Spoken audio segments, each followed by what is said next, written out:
right, welcome back in. Zach Gelb Show, Fox Sports 920 The Jersey, live from the 2017 NFL Draft Rounds 2 and 3, brought to you by Chickies and Pete's. 609-919-9200 is the telephone number that gets you on board.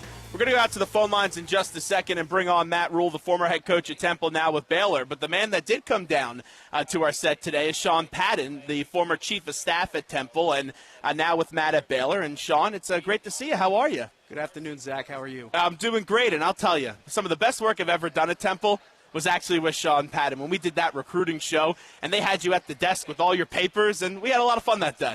It was a lot of fun. We had the audio change, but then we went to the set the whole time, and at one point I, with breaking news, heard of the coffee table in front of it, and my brother Pat called me the next day and said, I just, for a split second, thought you were going to hit the edge of that table and be an internet sensation forever. But I landed it. D3 athlete right there. It was unbelievable. And I thought when you were jumping over the table at first, you were just saying, hey, Zach, shut up, stop talking. I got to get on the show and get some airtime as well. Because your mic wasn't working at first, if I remember correctly. Yeah. It wasn't a studio setup. It was right there in the Mitch Sonkin events room, the Owl's Nest, as it's affectionately known. And so it wasn't quite set up for studio purposes at the time, but it got better and better every year after that. Definitely some fun memories. All right, let's go out to the phone lines right now. Welcome in the former coach of Temple, now at Baylor. And, of course, he was in the room last night with Hassan Reddick when he got drafted going 13th overall. And that, of course, is Matt Rhule. Coach, we appreciate a few minutes. How are you? I'm doing really well, Zach. How are you? Well, I'm doing great, and we appreciate you coming on today. So take me through the scene last night. We saw you on the red carpet. We saw you all dressed up nicely with Hassan and his family. What was that like when Hassan got the call in at number 13 and you knew he was going out west to Arizona? Well, it was really cool, and I was really happy for him, and it just seemed a bit surreal that he would be going to play for Coach Arians and Kevin Ross, his longtime assistant coach who's from right there in Camden. So it felt like everything had come full circle, and I think it's a great fit for Hassan. Now, they ask a lot of questions in this process, and I remember your first year at Temple, you went out west and you spent the day with Bruce Arians and their coaching staff in Arizona. Did Coach Arians share anything and ask you any questions about Hassan Reddick? Yeah, I talked to probably a coach from every team throughout this process about Hassan and Dion and Dave Sahatji, all the different guys. So I had a chance to talk to, Steve Kine. We were at the Combine. We had a chance to, talk to him. Had a chance to talk to Coach Arians, and we had nothing but great things to say. Matt, this story, you know it. You don't need me to tell you it. It's a special one. When he came to Temple as a walk-on after having two awful injuries, junior and senior year, and then he works his way from a corner to a linebacker, a defensive end. I remember seeing him at those 5:30 a.m., 6 a.m. mat drills a few years ago, and you knew he was going to be a good player, but no one could have predicted him being a first-rounder. When did you know that this kid was something special? Well, we knew he had a chance because all along, just because he was so athletic. We would see him run and jump, and while he was a good football player, he was just such an amazing athlete. I would say this preseason, though, he and Dion, their battles, and you start saying to yourself, this guy really has a chance. And Evan Cooper, who's done a great job for us at Temple and now at Baylor, he was really the first one to say, Coach, he's going to be a first-rounder someday. And it was pretty cool sitting there last night seeing that had come true. Matt Rhule with us right now.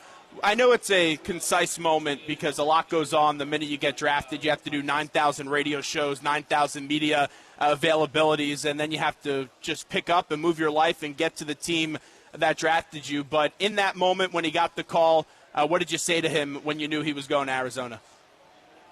Just told him how proud I was of him, and we had a long time to sit there and talk. I was seated right next to him during the whole process. We just talked about, at the end of the day, this is a wonderful, wonderful opportunity, but the work starts now. So it was just what's next. Get out there, get to work, and start the process of being one of the best defensive players in the NFL. So I knew he was excited to have it be Arizona, and I was excited for him as well. We're talking to Matt Rhule right now on the Zach Gelb Show, Fox Sports 920 The Jersey. We know that Philadelphia has a special place in your heart. You grew up, your family here, of course, your son and your daughters as well. And this has been a place that you spent a long time of your life here. just to be back last night and walk down that red carpet knowing that one of the players that you had here, knowing the history of Temple football, was going in the first round when you walked down that red carpet last night. What did it mean to be back in Philly? Oh, I loved it. I love seeing the fans, guys I know, and it was wonderful. We've had Sean and I were sitting there last night recounting all these wonderful moments we had at Temple with college game day and beating Penn State and watching Tyler win the Bednarik and the Nagurski, and now to be in the draft room first time in Philadelphia with a kid here, and now tonight to see Deion go tonight. I mean, there were just a lot of wonderful memories, and I think excited that won't stop. It'll continue under Coach Collins' leadership, and there's lots of great players still in that program. When did you know that you had something special brewing at Temple? Because when you took over that first year, it was 2 wins, but you guys said that it was going to take some time. When did you know that this was a team that was going to be able to turn around and become the team that we've seen the last few years? Well, everything's a process, right? So it's like, it's easy to look back and say, I knew then, but at the time, there were days when, we were really positive and days where we weren't. First year when, even though we weren't winning, we were so close and we were getting better and, heartbreaking losses, but the kids kept coming back. And I think that win over Memphis year one was such a special one because I knew, okay, our kids know how to fight, and then start following it up by beating Vanderbilt. Once we beat Vanderbilt, it was okay. We're gonna build something really special here, and I'm just glad to see the fruits of all those kids' labor coming true, by getting drafted. Let me bring Sean Patton in here real quickly, Matt, before we get back to you. And I know Sean is smiling in front of me because even though I think he's great in the radio, I don't know how much Sean wants to talk today. But, Sean, last night, just for you, because you've seen all the hard work these kids put in, to be in attendance last night and just to see the way that this city responded to a Temple kid, Hassan Reddick, Camden, what was that like for you? It was really special. I always criticize people when they have their phones out and they're recording things, and I'm always like, just remember the moment and be there yourself. But I took my phone out last night because I wanted my own personal video that I could go back and take a look at. It was that special of a moment. He's such a great kid, wonderful mother, wonderful father. Getting to know them over the years, you kind of knew, where that grit and determination came from, and it was just wonderful. And it shows you that Coach Rules is such a coach, because in my mind I'm thinking, wow, great, and Coach Rules making sure he knows, all right, what's next? Now you're got to be great. You can't rest on your laurels, and this is where it begins, not where it ends. But for me, it was just a very special moment, and so glad that he achieved it. Matt, this has been your whole staff. They deserve praise for what happened, and that's why I love talking to Sean and getting the other perspective as well. Just with the whole staff effort that you guys put in at Temple, when you look back at your time with Temple, what made that staff, and I know some guys are still here, just so special, really to get Temple football success that the average Temple fan hasn't seen? Well, yeah, and I think, especially as you see these guys, getting drafted, I get to be the spokesperson sometimes. So this is Francis Brown. This is Elijah Robinson, Phil Snow, Mike Saravo, George DeLeon, Chris Weezahan, Frisman Jackson. It's all those guys that did all that work. And so, I know that at the end of the day, all those guys deeply cared about those kids and worked really hard to get them to be the best that they could be. And so when you see them have success on the field as a team, or when you see these guys graduate, when you see these guys get drafted, it just lets you know, hey, this investment was worth it. And that's why we're proud of, Tom, we're proud of Deion. That's why I'm proud of you every time I see you, because I remember seeing you at 6 a.m. workouts. I know how hard you work to be one of the best young people in your industry. So when you see guys that work hard, you're grateful for them, and you're excited for the future because you know that they won't be stopped. Well, I do appreciate that, and I know Sean was listing off, and you were listing off some of the moments at Temple, whether it was Notre Dame, whether it was Penn State. But I'll tell you, I thought one of the special things, and it wasn't a win-loss result game that people necessarily would be, yelling about if you lost the game or cheering if you won the game. But a few years ago, that cherry and white game, when you guys let Leah Still score the first touchdown and Devin Still was on the field, that was special. And I also want to give you some praise as well for what you guys did at Baylor. That was awesome during your spring game as well, Matt. Thank you. It's at the end of the day, you better have some fun along the way, and you better try to find ways to do things for people, that they can remember and they can have wonderful memories with. So, Devin and Leah, and then to do that last week with Clint, that was a lot of fun for him, but it was probably more fun for us just to see the joy and you know the happiness that he had in scoring that touchdown. By the way, how are things going in Waco, Texas, as you're trying to build back up that Baylor program? You know, we're making progress. I mean, it's not easy. I mean, there's obviously, you know, some issues there that go way beyond football, but you know, we have the right people to do it. We have the right plan. You know, we've got good kids there. We've got good leadership from our AD, and it's just one of those things, Zach, where, you know, you just go day by day, and, you know, you make some progress, and, you know, you realize every once in a while there's going to be a step back, and just keep pushing forward, knowing that, you know, if you do the right thing long enough, really good things are going to happen. So I'm excited about the future. I'm excited about the progress we've made this far, and I think we'll have really good days there, just like we had here. What were your kids at Baylor saying when you told them you were going to the NFL draft and, you know, one of your kids was going to go in the first round? Well, you know, a lot of our guys, so they've watched the tape, they've studied Hassan, they have so much respect for him and the way he plays. You know, football players always respect other good football players. So I think the kids were, you know, excited. You know, what guys were asking last night, what's it like? So, you know, there's lots of players there at Baylor that, you know, we're gonna coach and train into getting drafted, and hopefully I'll be back in the green room again with one of those kids. Now let me get to Deion because he's going to hear his name called tonight. I expect him to be early in the second round, but you never know with these things. Just with Deion, you know how special he was, and as good as a football player he is, he's a better person. So how about your former tackle in Deion Dawkins? Well, I just think he's just so dependable, so loyal, so tough. I think he's a guy that's going to go to a program, you know, to a team and be a stalwart there for a long time. So, you know, I know he's not 6'5", you know, he's just under 6'4", but he's got long arms, he's got length, and he loves football and loves to compete. So I think he's a steal in the early second round. And I think he, along with several other guys, are going to have really good, long, productive careers. Hey, Matt, these are movies, really, what you've been producing, because I told Hassan his stories could be a 30 for 30 if he ends up becoming, you know, a Hall of Fame player. And also with Deion always tells the story how you were driving away and then you got out of your car on a gut feeling and just said, hey, come to Temple, we'll give you a scholarship. So I reminisce about that time when you walked into Deion's home that day in Rahway, New Jersey. Yeah, it was like you know, a romantic comedy, man. I walked halfway back to the car and turned around and went back, and, you know, pledged my love to him, and he was enrolled at Baylor, at Temple 2 days later. So thank goodness I didn't keep walking. You know, a little bit of this success we've had has just been the luck to run into great kids like Hassan, like Deion, like Tavon, like Ioannidis Matakevich, Robbie Anderson, all these great kids that have come through and gone on to the NFL, and all the other great kids that have come through that didn't go on to the NFL, but they gave their heart and soul to the team. So, you know, thank goodness I didn't walk away and recognize that, you know what, Deion had tremendous potential. You know, his best days are ahead of him. He'll be a long-time pro. How about your other players? Because I know Nate's hoping to hear his name called in this draft, Jihad as well. And you look at Philip Walker and also Praise Martaguike, so many good seniors that resulted in an ASC championship. How about those other guys that maybe not be getting talked about a lot this week? Yeah, you know, I think there's guys there that people are really seeing value on. I mean, I had a couple teams call me about Praise. So they're watching Hassan and they're saying, you know, who the heck is number 50? So, you know, the film speaks for itself. And, you know, Nate's got a long future ahead of him. He's going to get a great opportunity. Jihad, you know, PJ, I know 3 or 4 teams have brought him in. So, you know, some guys will go in the first round, some guys will go a little bit later, but those kids are all, you know, they're Temple tough, man. They're going to go in there. They're not going to be entitled. They're going to work. They're going to practice. They're going to be guys you can count on. And you know, we had 5 guys make it last year, you know, because Kyle made it there at the end of the year. And I wouldn't be surprised if we didn't, you know, eclipse that this year.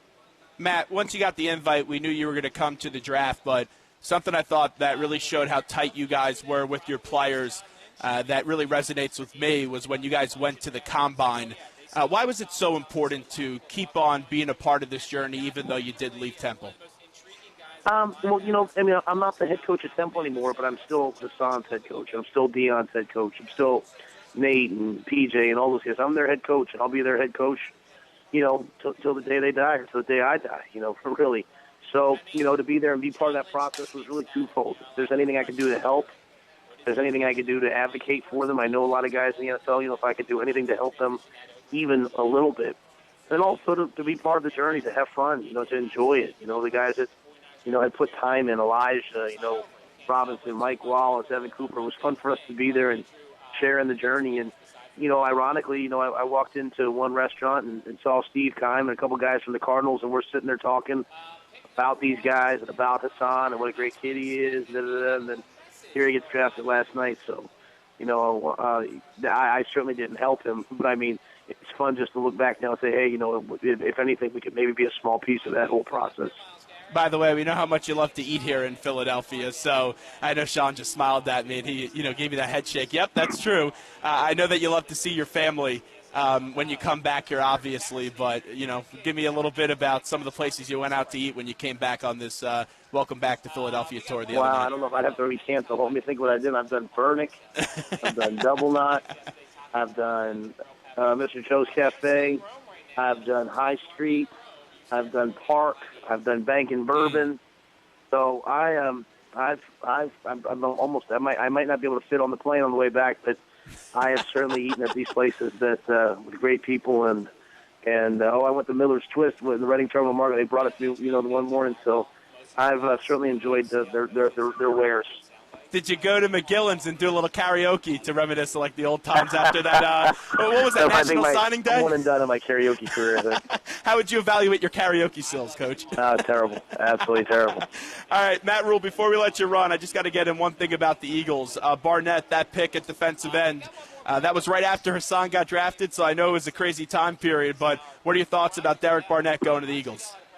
I don't know a ton about him as a player, other than to know that he, when I saw when we broke Reggie White's record, I remember seeing his whole team come running on the field to celebrate with him, and that says a lot. When you're a guy that the guys your team care about and appreciate and respect. So, I'm certain that he's a talented player. And listening to some of his comments today, or I should say, reading them on Twitter, it sounds like he's got the right mentality, and he wants to come in here, especially with Connor Barwin moving on, he wants to come in here with the right mentality of coming to work and being a guy that people in the city can, rally around. So I hope he can be that guy.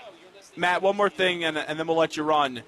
Just with Jeff Collins, you guys, we talked about this before, how great of friends you, Sean, and of course Coach Collins is when you work together, back to the Albright days when you're a little bit younger. But with Coach Collins, what's your communication like with him now, especially since he's become the Temple head coach? We'll shoot each other a text every once in a while, or he called me. They played the spring game, and I saw that they gave Myrick a scholarship. So I called him and said how awesome that was. But he knows what he's doing. He's got a plan. So we don't ever really talk about anything. About Temple. He's put his own twist on it. He's going to be fun. He's going to have juice and swagger and a lot of energy. But at the end of the day, his philosophy and my philosophy are to make sure that we make the kids be the best they can be, in school as men and then as football players. So I know all those kids at Temple are benefiting from him and his staff, and they're going to have a lot of fun along the way. Hey, it wouldn't be an interview if I didn't put you on the spot. I've seen his practices. There's a lot of juice. Who has tougher practices, you or Coach Collins? You know what?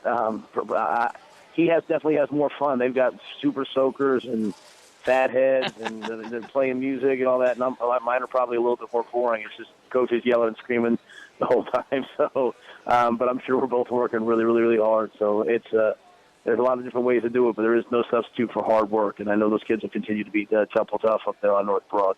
Matt, you're the best. We're rooting for you. Thanks so much. Really appreciate you doing this. Thanks, brother. There's Matt Rhule joining us. Sean, let me just bring you on real quickly for 1 second, because the day that Jeff Collins was introduced as the head coach, trying to make an impression on the coach so we have a good relationship and everything's okay. And I go to Coach Collins. I go, what was Sean Patton like as a defensive line coach? And he goes, I was joking. He looks at me real serious. He goes, no, that guy was one of the greatest coaches I've ever seen. How about Jeff? What kind of coach are we getting in Jeff? The one thing that sticks out, back in the day, and we had so much fun. The first year Matt became the head coach at Temple, we all went down to the AFCA convention and saw Jeff, and we were just reminiscing about those days, and can it ever be that much fun? as it was back then. We were 28, 23, 23. But the thing about Jeff that stood out to me was his belief in the players, and that if we just put them in the right positions, you know what I mean, in terms of schematically and being sound, they will get it done. There was an eternal belief and an eternal optimism in the guys on the field, and the kids felt that, and I'm excited to watch Temple. Now, just one more thing about Temple, because I even saw it when I was talking to Matt about Dion, just a certain look in your eye, because you always have loved Dion Dawkins. Just tell me a little bit about him. Dawkins is my boy. I love Dawkins. Actually, hold on. You see this? I got the You Already Know bracelet that Dion gave me. He called in yesterday. His phone crapped out 3 times. I go, Dion, get your phone right. Get a landline for this draft so you're not on the phone with, let's say, the Colts, and it's like, hey, this is so-and-so. We want to draft you. And then Dion's like, yeah. Oh, wait, then the phone dropped, but go ahead. Well, hopefully as an agent with him that has a working phone. Yeah, right? But Dion is just such a great guy, and you see this, this teddy bear type thing. But the thing about Dion is that he is such a competitor on the field. He's such a nice guy. People that have him in class would say something to me and everything like that. But when you see him on the field, him and Hassan used to battle. Him and Praise used to battle. Him and Sharif Finch used to battle. And so, the old saying, iron sharpens iron, he would be out there battling, and they would make each other better every day, and they would get mad. They would get really, really mad out there at each other. And he is a tremendous competitor. And so don't let the soft exterior fool you, but he is a wonderful person. I'd let him babysit my 4 nieces at once because he could handle it, because he's a patient, wonderful, bright guy. But pay no mind, he will rip your head off on the football field. I remember I had Hassan and Dion in studio before the draft process, and they were saying that we would used to kill each other in practice. And I'm like looking at Dion, and I go, this guy's such a good offensive tackle, and he has a Yorkie, like a little Yorkie. You don't see like many 6'4", 6'5", whatever he is, guys with Yorkies. And his personality, it's so bright. Yeah, he would go down to the ASPCA, he'd go down to the kennel just to like pet dogs, just to, they're so happy to see people, and that's just where his heart is. He's a great guy, and I think it's called Littles. Is that the dog's name? I think it's I can't Littles. remember, but it's tiny. It's like the size of his foot. But I think it's great. smaller. He's like a 15-size shoe. I think it's a little bit smaller. It might be, but I can't wait to see what team gets him. And they're going to get a great one. They're going to get a great teammate. And they're going to get a great person and a great football player. One more thing before we let you run. Just because you have such an interesting perspective, being best friends with Matt, his right-hand man, wherever he goes.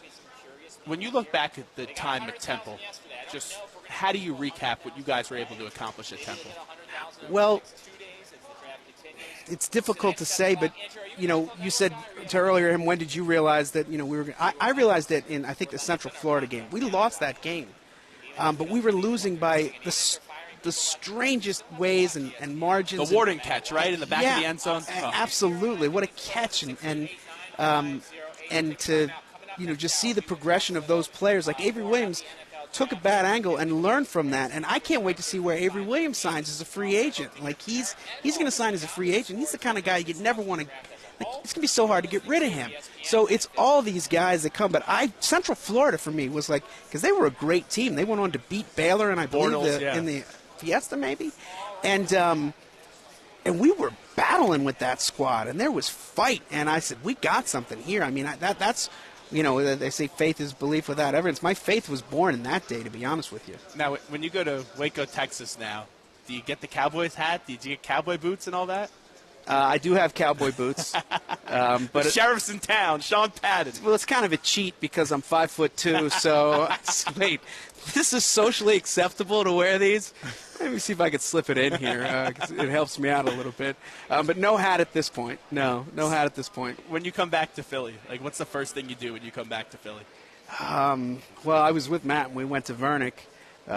Last time where I had a little bit more free time, I actually went to D'Alessandro's. Oh, I love D'Alessandro's. And, growing up in Norristown, Pudge's was a little too far to get to because I was staying here in the city. So I went to D'Alessandro's and got the next best thing. But, I see friends, and I mean, I grew up in Norristown. My family is out that way in Bluebell and Skippack. And so I try my best to get and see my family as much as possible, but also just have a lot of friends here in Philly. And I just love this city and love it. But so anytime I get back, I want to just try and get as much of it in as possible. Well, we appreciate you having Matt call in. We appreciate it. It's always great to see you, Sean. Great to see you, Zach. And Zach Gelb Show, Fox Sports 920 The Jersey. Okay, we'll take a break right now. 4:57 is the time as we broadcast back to the Princeton Orthopedic Associate Studios. It's the Zach Gelb Show at the NFL Draft, brought to you by Chickies and Pete's. Make sure you get some crab fries. We'll be back with hour number 2. Anthony Beck will join us at 5:15. Don't go anywhere.